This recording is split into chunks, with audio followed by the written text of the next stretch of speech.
Okay, we're running a little bit behind because I want to be sure to get into the record keeping, so I'm going to take you fairly quickly through the end of these flower shots. Lysianthus is a real important cut flower, but mostly you're only going to grow it if you have some indoor hoop house space. It's because it doesn't get very tall outside, and it's hard to get it tall enough unless it's inside. We tried growing it outside for some years, but it's a fantastic cut flower. It's actually a north Midwestern wildflower that was bred up by Japanese breeders in the 80s. And it's become a real important flower on the florist trade, mainly because it lasts so long. They look like a cross between a rose and a poppy.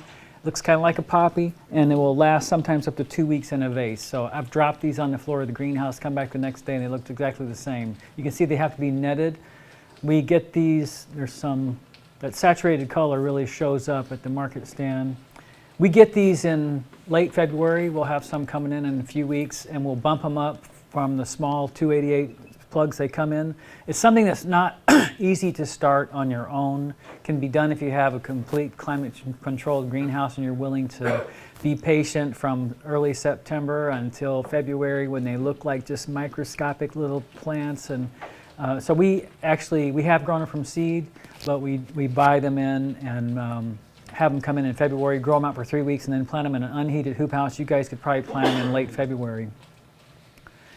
And this is what they look like by mid-June. They have a ton of blooms on them. You need to be careful about how much you plant in the beginning because you want to make sure that you can sell them all.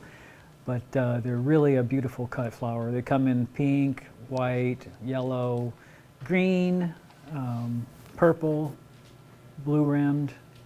I like this one a lot. It's a blue picotee. Very beautiful cut flower. Zinnias. Everybody can grow zinnias. And we grow as much, well, we probably don't grow quite as many bed feet of zinnias as we do gladiolas, but we grow a ton of zinnias because they can be cut so often. And we grow them in these long, 200 plus foot long beds. We need 2 beds this size for an early crop and 2 beds this size, and I'm talking about 250 feet long here for later crops. So we plant the crop split by about a month. We plant our first crop beginning of May, the next crop about mid-June. Down here I would probably plant a 3rd crop probably mid-July. You want to have plenty of material. This is a great filler flower and people love zinnias. They do not last a long time in the vase, unfortunately. The best luck, they don't like floral food. It tends to stimulate bacteria that live on the stems. The best luck for keeping zinnias from our other cut flower friends has been the use of chlorine pills in the water, but we have not gone to that. We just use plain water. So we have tons of zinnias at the farmer's market to mix into bouquets. You see the Lysianthus are blooming there too. And we're using all Bennery's Giants. They're a fairly expensive cultivar of zinnia, but the stems are really long. Zinnias respond to hard cutting. So if you cut a stem this long, you don't have to worry about the plant coming back. It's going to come back with long stems. But we have to wait until the first bloom on a lot of different plants, and on the zinnias is the same thing. A lot of times we'll pop off the first bloom that happens because we want the plant to branch. But we usually just put 1 layer of netting on our zinnias. And they're planted, pardon? And you pick them at full bloom stage? We pick them generally when there are yellow flowers showing in the discs. Yeah. Because it's related to how strong the stems are, the stem development. If you cut them earlier, the stem isn't quite hard enough. Some of the flowers are never going to open disc flowers. Some of the flowers are going to get to be fully sized. They're never going to have a yellow center, but you learn to recognize those. So they come in. We separate out all the colors, so the colors go to market in buckets of separated colors for then we can just paint pictures with the bouquets. You have fungus problems, mildew? Because we cut them so hard that new material is coming back really quickly, we don't have the fungal problems generally until the fall. as the plants slow down. That's why it's important to have succession plantings. You have new plants coming on. And also these kids right here, these interns are cutting the Oklahoma variety, which are the smaller ones. So they also go by the name of Sunbow. Oklahoma is a real popular, smaller zinnia variety. Be careful not to plant too many of these. It takes forever to cut them. So we've almost quit planting these smaller zinnias. Okay, zinnias are real straightforward. A lot of growers will direct sow zinnias, but we transplant everything because we do not want to deal with the bare soil or the cultivation issues. It's so easy to put out that fabric or plastic or whatever you're going to, even mulch, organic mulch, and plant into the holes and have all of that taken care of. Water retention, weed prevention, all that's taken care of up front. Plus you have full stocking without having to wait on plants to germinate and sometimes getting funky stands. So we like to transplant everything. It takes 3 weeks to get a zinnia transplant. We plant about 20,000 gladiolas every year, and we overwinter about 10,000. They're cheap to buy. They cost us about, I think they're costing us about 10 cents a piece now from Nagel's. And there was a time years ago, 20 years ago, when every now and then we get a comment at the farmer's market that people associated gladiolas with funerals. And I would take a look at the gladiola display and I said, how can you associate that with a funeral? They come in so many different colors and they're such a happy flower, and they have that nice long spike. They're easy to grow. They start blooming 60 days from time of planting. The thing about them is that we have to succession plant them. So what happens is we only keep gladiolas for 2 blooms for 2 years. The first summer we'll plant them, and then we'll let them overwinter under mulch, and they'll come back the next spring, and after they've bloomed the second time we get rid of them. And the reason for that is that they don't cost so much that it's actually easier for us to get rid of them than try to go through the labor of digging them and storing them. Because we can't leave them all on the ground. If you leave them all on the ground, they all bloom the same time the next year. We can't have 20,000 blooming all at the same time. So we generally will overwinter a certain number of thousand in the ground. They'll start blooming for us, end of June. But by late April, we're starting to plant the new ones that will start coming on right after we're finished with the overwintering bloom. The overwintering bloom is finished about the beginning of August. So we want new plantings coming on from August through October. So we'll start planting actually late April, and we'll plant a couple thousand, at least 1,000 a week for the next 6 weeks or so. But it's easy to get overloaded on glads. We sell these for $1 a piece. Some people at our market have sold them for $1.50, but we have so many that it's been hard for us to try to go up on our price. These are planted just like lilies, 6 inches apart in the row and 5 rows in a 4-foot wide bed, troweled in, covered up with mulch. Then they come through the mulch. If I'm not mistaken, in our part of the country, we wouldn't have to plant any of these as deeply, any of the bulbs as deeply, because we're so much warmer.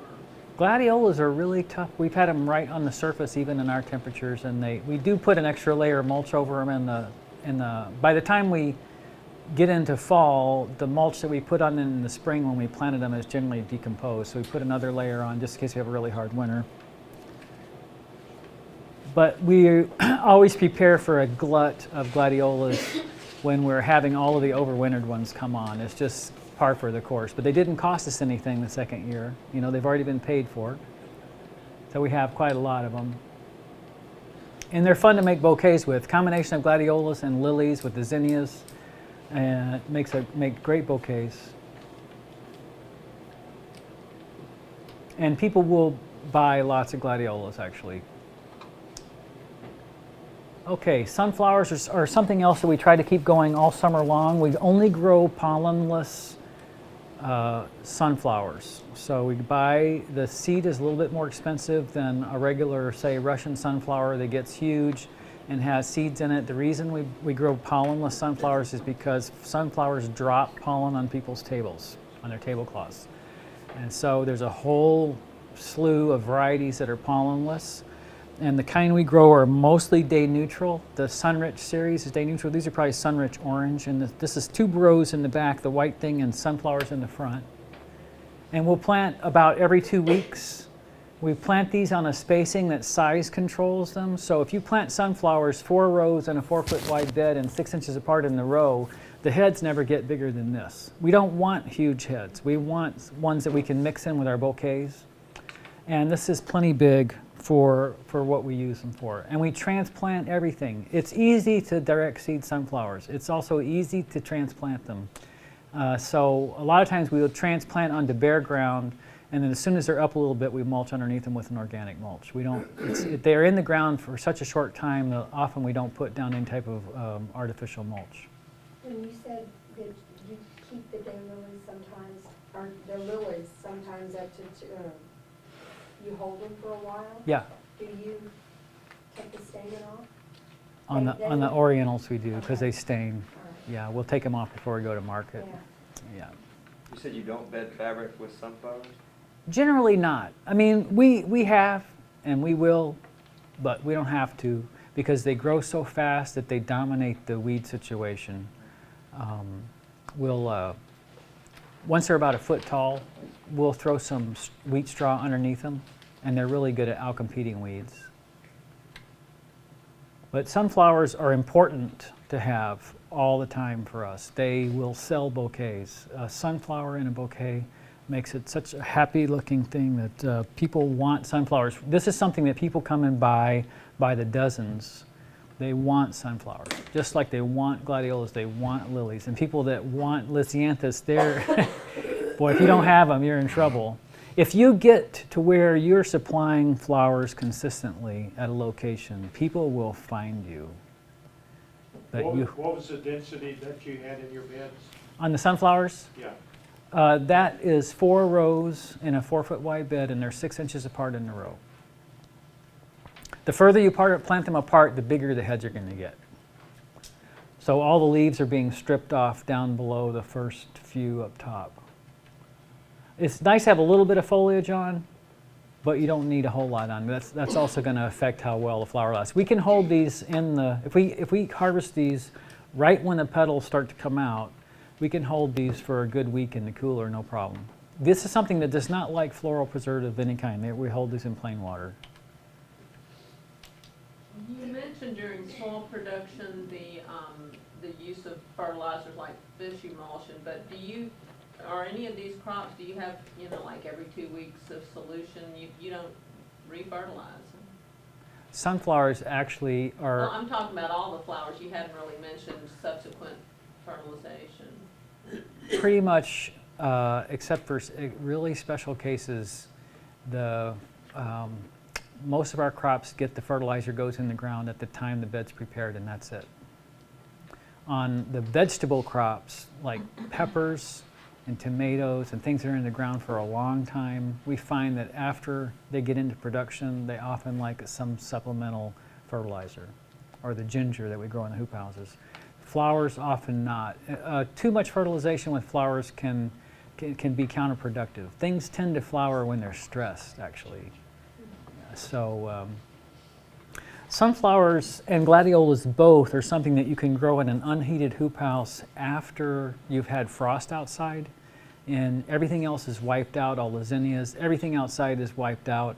But because sunflowers are pretty hardy, and actually gladiolas are too, they can actually take light frost outside, but if you put them inside a hoop house, unheated one, you can get crops the month after you've been frosted out outdoors. So these are actually late October crops for us in the hoop house, planted in September. Celosias are very important and easy to produce. Brilliant colors. People respond to them. They're electric looking when they're on your market display. You can get $3 a piece for the big heads. They have to be netted. We grow a lot of celosia. There's 2 main types. There's the plumosa celosias, and there's the coxcomb celosias, the cristatas. We plant them 4 rows in a bed, 6 inches apart in the row, and they have to be netted. And you can use all the side shoots after the main shoot head has been cut. You can use all the side shoots and put them in your bouquets. This is a golden plume. One of the plume celosias make a great filler. This kind of gives a lot of movement to a bouquet. See that one in front, that I think that's called Fire, Foxfire or Fire. That was a little bit too short, but that golden plume behind there is good. This one's called Kramer's High Z, and that's another good plumosa. These are late. These are actually early October beds of celosia. As we get into the change of color in our area in the fall, these types of really bright things. This is also a really good crop to have in actually a heated greenhouse right before Christmas, if you can manage it. We've done that once or twice, but these are fantastic flowers to have all season. Just a few stems like this in a bunch of flowers can sell it because it's so brilliant. The colors are so brilliant. And they're easy to grow. Now they're all transplanted. The seed's pretty small. The seed is the size of a seed tick, a little bit bigger than a seed tick. And we plant them all in 128 cell trays in the greenhouse and transplant them at about 3 weeks old. $3 a piece. That's amazing and beautiful. Yeah, and they are beautiful. How much do the sunflowers go for? $1.50. That's what we're getting when we have a lot of them. You might be able to get up to $2. Depends on your market. It's great having that type of brilliant color in a display. Tuberose. Anybody growing tuberose? Oh, man. This flower is so important at our market. We had one grower that introduced these to our market years and years and years ago. They're really fragrant. In southern France, they make these into perfume. Once you get them started, they multiply, and you can dig them down here, you don't have to dig them every year. We have to dig them every year because of our temperatures. If the bulbs freeze, they're done for. But it's a warm flower crop, comes on in early August for us. Might come on a little bit earlier down here, and you can smell these. I mean, we have them growing up on a hill. We can smell them in the evening. The scent just wafts down the hill. You bring them to market, people can smell them all the way around the square. We sell them for $1.50. We have been lately. We've been planting these on black plastic. They, if you plant them directly in the ground and you try mulching over them with an organic mulch, the tops are a little bit weak. I have seen them come through a mulch in the second year and do pretty well. But because they like the added heat, we're planting these in April through that plastic mulch. 4 rows in a bed, 6 inches apart. And people will just shove each other out of the way to get these at the market. Once people have gotten used to having these in their home, they don't want to be without them. So tuberose this would be a great crop down here. This is how we dig them. In fact, this is how we dig our garlic and potatoes also. We have a digging bar on the back of the tractor that we dig a trench, put that bar down in there. It's got a bevel on the front, and we run it underneath the bed, undercut it, and then pull it up. Which now used to be a big pain, you know, to dig these things in the fall. Bachelor buttons are an important crop for us in the spring. Anything that's biennial, overwintering, that we can plant in September and have come on in late March and April, very important for us. Bachelor buttons don't last a tremendously long time in the vase, but because of their color, they're really popular. So we plant these in September in the greenhouse, and then we put them outside early October. They start blooming in late March, and we put another crop of them out in March to have more of them coming on. Our crew gets really tired of cutting these at some point, but they're pretty valuable in the spring. They're a beautiful color. And this is a variety is called Blue Boy. That's the best floral variety. This is an example of a flower. It's easy to save seeds on, but if you save seeds on them, the flowers the next generation don't look like this. They have single blossoms instead of double. Rudbeckia, real important. We start these this coming week, and we'll put them out in late March. This is the bred up cultivar of Rudbeckia hirta that we also have in the wild around us. And the wild ones also last really well, but I think these are tetraploid. This is Indian Summer. This is the best variety that I know of. They're tremendously productive. You have to be careful about how many you plant, but people love them. Rudbeckia Indian Summer.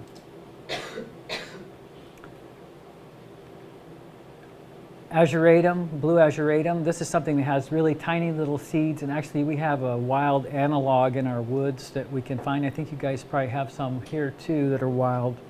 But this is a florist variety of azuratum, and it's a great filler and real productive. It grows just like a weed. It's not that much fun to cut, but it's useful.